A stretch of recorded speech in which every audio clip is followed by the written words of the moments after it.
வணக்கம். ஆகாஷ்வாணி புதுச்சேரி செய்திச் சுருக்கம் வாசிப்பவர் வான்மதி. பிரதமர் திரு நரேந்திர மோடி இன்று மிசோரம், மணிப்பூர் மற்றும் அசாம் ஆகிய மாநிலங்களுக்கு சென்று பல மேம்பாட்டு திட்டங்களை தொடங்கி வைக்கிறார்.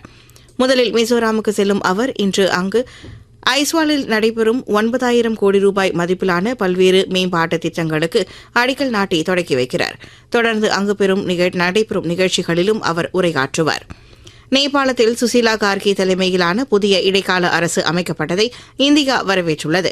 அமைதி மற்றும் ஸ்திரத்தன்மையை வளர்ப்பதற்கு இது உதவும் என்று புதுடெல்லி நம்புவதாக வெளியுறவு அமைச்சகம் ஒரு அறிக்கையில் தெரிவித்துள்ளது. நெருங்கிய அண்டை நாடு மற்றும் நீண்டகால வளர்ச்சி கூட்டாளியாக இரு நாட்டு மக்களின் நல்வாழ்வு மற்றும் செழிப்புக்காக இந்தியா நேபாளத்துடன் தொடர்ந்து நெருக்கமாக பணியாற்றும் என்றும் அமைச்சகம் தெரிவித்துள்ளது.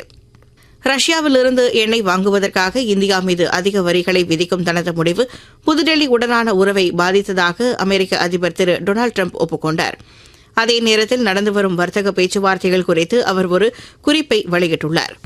தனியார் தொலைக்காட்சிக்கு அவர் அளித்த பேட்டியில் இந்தியா மீது 50% வரிகளை விதிப்பது எளிதான காரியம் அல்ல என்றும் அது அமெரிக்காவிற்கு ஒரு பெரிய விஷயம் என்றும் ட்ரம்ப் கூறியுள்ளார்.